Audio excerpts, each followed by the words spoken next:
오늘 우리가 읽은 이 말씀은 9절에 보게 되어지면 바리새인과 세리의 비유를 통해서 하나님께서 제자들에게 깨우치시려고 하는 그러한 교훈이, 그 목적이 담겨져 있습니다. 그래서 9절의 말씀을 한번 다시 읽겠습니다. 시작. 또 자기를 의롭다고 믿고 다른 사람을 멸시하는 자들에게 이 비유로 말씀하시되 그랬습니다. 자기를 의롭다고 하고, 그러니까 그것을 자기가 여기는 거죠. 믿는 거죠. 그러면서 다른 사람을 멸시하는 것, 그러니까 다른 사람을 정죄하는 것, 다른 사람을 비난하는 것, 그런 사람들에게 일침을 가하는 말씀입니다. 자기를 의롭다라고 여기는 사람의 그 모습이 어떤 모습인가라고 하는 것을 이 비유 속에서 예수님은 바리새인을 통해서 보여주십니다. 바리새인. 두 사람이 기도하러 올라가지요. 바리새인과 세리입니다. 성전에서 올라가서 기도합니다. 근데 기도할 때에 그 뒤에는 그 세리가 있고, 그리고 앞에는 바리새인이 있습니다. 근데 바리새인은 그 성전에서 서서 따로 기도했다, 이렇게 표현하고 있습니다. 따로 기도했다. 이게 무슨 말일까요? 따로 기도했다 라고 하는 것은 난 저 사람하고 기도 못해 하는 거지. 저런 신앙도 제대로 가지지 못하고 하나님 앞에 종교생활도 신앙생활도 못하고 하게 되어지는 사람들은 나는 그런 존재가 아니야 라고 하는 생각을 가지는 거죠. 그래서 성전에서 바리새인이 따로 기도했다라고 하는 것입니다. 자기 자신은 의인이고, 그리고 멸시하게 되어지는 바리새인이 멸시하게 되어지는 그 세리는 죽을 죄인 거죠. 그 의인됨의 근거를 어디에서 찾고 있는지를 우리가 오늘 본문의 내용 속에서 볼 수가 있는데요. 바리새인이 기도하는 것 가운데 알 수 있습니다. 바리새인이 기도하는 내용 중에 그 근거들이 있는 거죠. 내가 저 사람하고 달라. 11절에서 12절에 나오는 말씀인데 그런 말입니다. 나는 남의 돈이나 물건을 강제로 달라고 하지 않습니다. 이것은 세리를 일부러 들으라고 하는 얘기예요.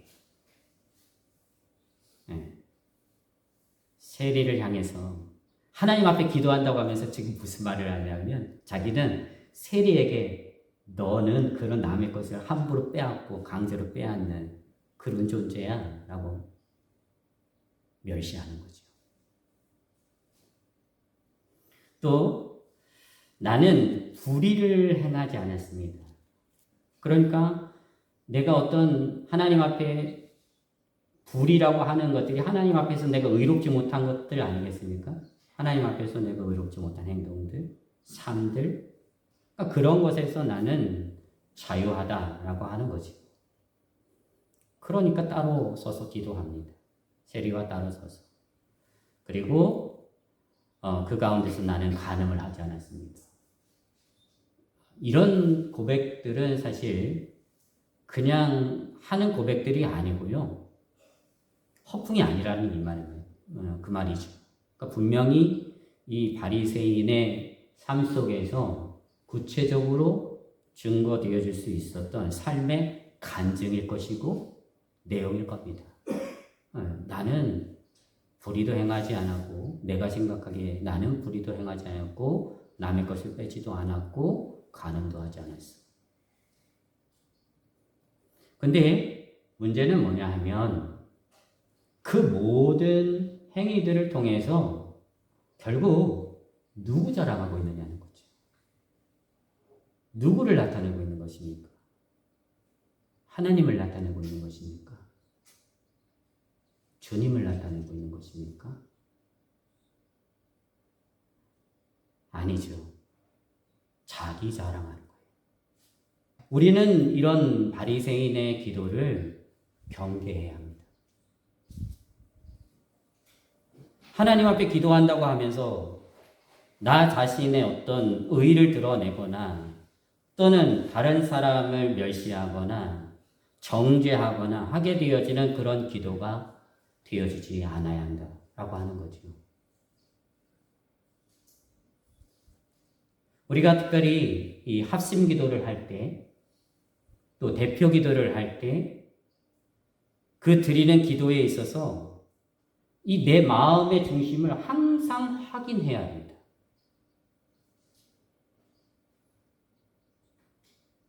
내 의의를 드러내는 어떤 기도가 되어지지 않고 내 자신을 자랑하는 어떤 그런 기도가 되어지지 않도록 하나님 앞에서 나 자신을 늘 깨어서 살피고 하나님 앞에 기도해야 한다라고 하는 것이죠.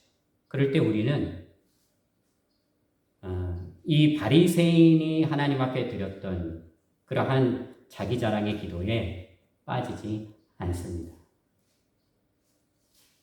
사실 사람이 자기 자신을 객관화하는 실력이 없으면 자신의 잘못과 부족을 깨닫기란 쉽지 않습니다.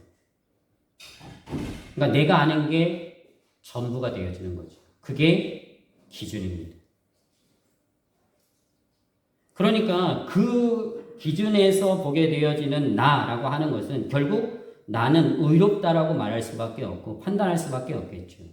그리고 그 기준에서 벗어나게 되어지는 모든 것들에 대해서는 죄인이다라고 말하고 죄라고 말할 수밖에 없는 겁니다. 그러니까 정말로 그걸 넘어서서 하나님께서 우리에게 주시는 그 진리, 어마어마한 진리의 그 세계를 보지 못하는 거죠. 경험하지 못하는 겁니다. 그러니까 어떻게 되어지느냐? 하나님 앞에 불평하죠. 불만하죠. 그걸 보여주는 말씀이 뭐냐면 욥기입니다. 욥기. 욥이 얼마나 어려운 사람입니까? 그리고 자기 자신이 경험하게 되어진 그 신앙의 세계에 그가 하나님을 얼마나 철저하게 믿었습니까? 매일 잔치를 벌이게 되어진 어떤 그런 자리에서도 생일 통해서 잔치를 벌이게 되어지면 자식들이 잘못한 것이 혹시나 알지 못하는 부지간에 그런 죄를 저지르지 않았을까 하나님은. 그래서 제사까지 드렸습니다. 그런데요, 욥이 어떤 일을 당합니까? 욥이 자기 자식들 다 잃어버리고 그리고 재산들도 다 날려버리고 몸에 욕창이 나게 되어지고 어마어마한 죄, 어떤 그러한 사람들이 보게 되어질 때, 야, 저 사람이 어떻게 저렇게 죄를 졌으면 저랬을까 할 정도로 완전히 폭삭 망하지 않았습니까? 그러니까 원인과 결과로 보게 되어지자면 이 욥은 죽을 죄인인 거예요. 하나님 앞에 벌 받아서 그렇게 되어진 거예요. 그렇잖아요. 그러니까 거기에서 친구들이 뭐라고 말을 합니까? 네가 아무리 잘났다라고 얘기를 하는데 너 아니야. 네가 잘못해서 그런 거야. 그래 하나님이 의로우신 하나님이신데 왜 의로우신 하나님께서 그런 죄인들에게 내리는 재앙들을 너한테 내리냐? 욥은요. 아이 무슨 얘기야. 내가 하나님 앞에 얼마나 정말로 하나님을 경외하고 하나님을 섬기고 하나님의 뜻대로 살아가려고 지금까지 몸부림치고 많은 것들을 사람들에게 나눠주고 섬기고 하게 되어졌던 그런 인생을 살았는데 내게 왜 이런 일들이 일어나지 나도 모르겠어. 도대체 하나님 왜 이러시는 겁니까? 라고 하게 되어지는 질문을 던질 수밖에 없는 그 속에서 끊임없는 논쟁들이 일어나게 되어지죠. 왜 그랬습니까? 원인과 결과라는 인과론에서만 놀기 때문에 그래요. 그거로만 보기 때문에. 그 세계가 전부인 줄 아는 거죠. 근데 그 세계를 하나님이 어떻게 깨고 들어오십니까? 그 세계를 넘어서 하나님이 이 욥을 끌어가시잖아요. 그 원인과 결과의 어떤 세계 속에서 내가 잘났는데 네가 못했는데 네가 잘났는데 뭐했는데 이런 것으로 하나님이 하느냐. 이 세상을 누가 창조했느냐. 새들에 대해서 뭐 아느냐 막 이러면서 다 얘기하잖아요. 엉뚱한 얘기하는 것처럼 하시잖아요. 그게 무슨 말이냐면 네가 그 원인을 알아? 네가 그 결과를 알아? 원인과 결과라고 하는 그 속에서 이걸 네가 해결할 수 있어? 만들어낼 수 있어? 이해할 수 있어? 아니요. 이해 못합니다. 이해 안 돼요. 그 너머의 세계를 하나님 보여주시는 거죠. 그러면서 욥이 깨닫지요. 아, 정말로 내가 너무나 무지했습니다. 그래서 옛날에는 듣기만 했는데 이제는 하나님을 봅니다. 고백하죠. 새로운 세계를 본 거예요. 그러고 나니까 내가 깨닫고 내가 알고 했던 것들이 얼마나 좋은지 고백하지 않을 수가 없었던 것이죠. 바리새인도 바로 그런 사람이었습니다. 자기가 생각하는 게 다 맞아요. 자기가 생각하는 게. 그러니까 저런 인간하고 나는 근본적으로 달라 라고 하게 되어지면서 비난하게 되어지고 멸시하게 되어지고 하는 속에서 정말로 하나님을 하나님 되게 하지 못하는 가장 어리석은 자가 되어지고 맙니다. 이런 일들이 왜 우리에게 일어나느냐 하면 하나님 앞에서 우리 자신을 하나님께서 말씀하시고 깨우쳐 주시는 대로 그 말씀 그대로를 받아들이게 되어지는 게 내가 가지고 있는 틀에서만 받으려고 하니까 안 받아지는 거예요. 안 받아지는 거예요. 결국에는 그 세계에서 이 바리새인이 하나님 앞에 기도하게 되어지는 그 기도는 스스로는 가장 하나님을 기쁘시게 하는 기도를 드렸다 생각할지 모르겠지만 아니요. 가장 하나님을 가슴 아프게 하는 기도를 드리죠. 하나님 원하시지 않는 기도를 드렸죠.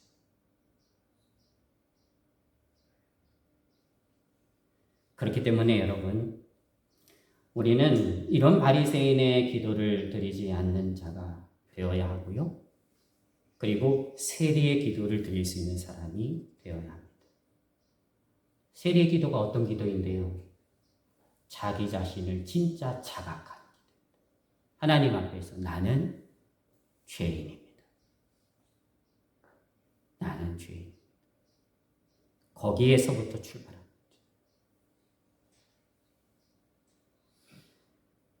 그러면서 용서받은 죄인으로 사는 거예요. 용서받은 죄인. 그러니 내가 뭘 자랑합니까? 내가 누구를 비판합니까? 내가 누구를 비난합니까? 내가 누구를 멸시합니까? 할 수가 없는 거죠.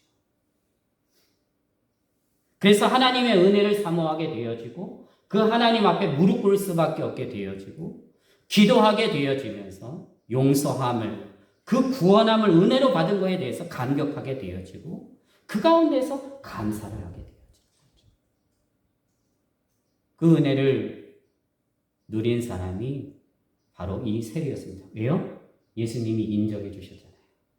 예수님. 하나님이 누구의 기도를 받으십니까? 말씀해 주셨잖아요. 13절의 말씀입니다.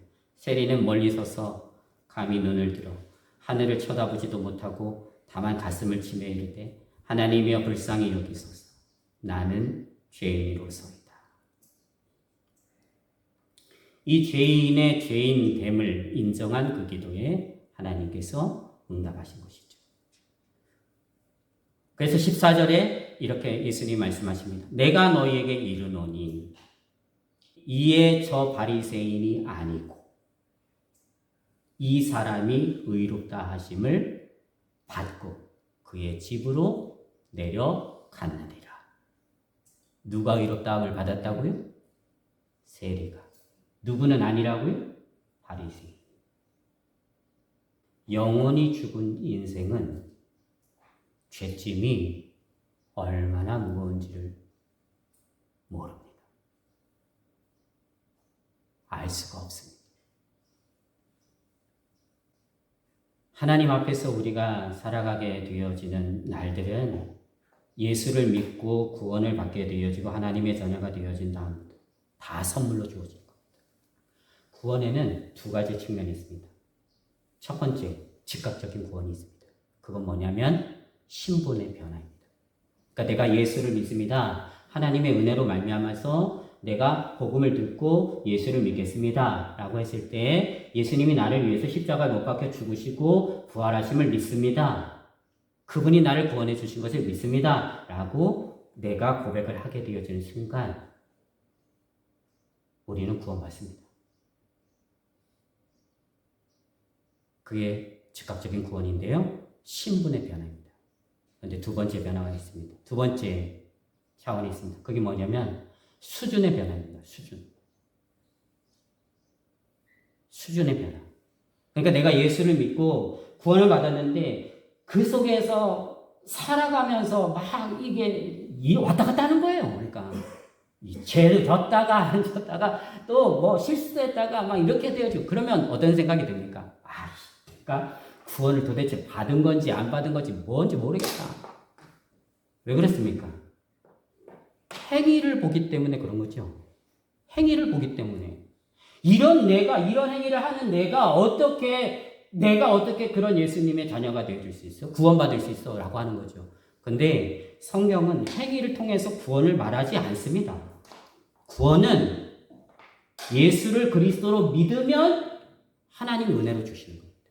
그런데 구원받고 그 다음에 우리의 수준이 어디까지 가느냐라고 하는 것은 우리의 몫이에요. 저와 여러분의 몫이에요. 그 잘하는 거. 내가 새 생명을 얻어서 거듭나서 태어났으면 그 속에서 가만히 있는 게 아니라 시간이 지나면서 자라게 되어지죠. 그 자라게 되어지는 과정 속에서 내가 실수도 하고 어려움도 겪고 고통도 당하고 뭐 이런 여러 가지 일들을 당하겠지요. 그러나 그런 것들을 통해서 내 생명이 없어지는 게 아닙니다. 얻은 것은 계속해서 가져가는 거예요. 그래서 우리는 그 과정 속에서 여러 가지 시행착오를 거치겠지만 걱정하지 마십시오. 하나님이 어떤 하나님이십니까? 예수님이 어떤 예수님이십니까? 우리가 하나님의 뜻대로 살다가 하나님의 뜻에서 벗어났어요. 그래서 하나님 거기에 대해서 아주 하나님 보실 때 죽을 죄를 졌어요. 그러면 하나님 거기에 대해서 너 끝이야. 구원 취소야. 이렇게 하십니까? 아닙니다. 그렇지 않습니다. 절대 그렇지 않습니다. 아니 그렇게 하시려고 하나님이 예수님을 십자가에 못 박혀 죽게 하셨습니까? 아니에요. 분명히 말씀하시잖아요. 하나님이 세상을 이처럼 사랑하사 독생자를 주셨으니 누구든지 저를 믿는 자마다 구원함을 받게 하려고 예수를 주셨다. 십자가에 못 박게 해주신 거예요. 그러므로 그 구원을 우리가 받은 겁니다. 그러니 그 은혜를 가지고 살자 이 말이죠. 그 은혜를 가진 자로서 내 인생을 하나님 앞에서 갖고 가는 거예요. 어디로? 예수 그리스도에게로. 예수 그리스도를 따라가게 되어지는 삶, 나가는 거죠. 거기에 우리는 어떤 사람이 되어지느냐? 격려하는 사람, 도와주는 사람, 일으켜주는 사람, 그런 사람이에요. 이런 사람들이 저와 여러분이 되어줄 수 있게 되시기를 주님의 이름으로 축복을 드립니다. 기도하겠습니다.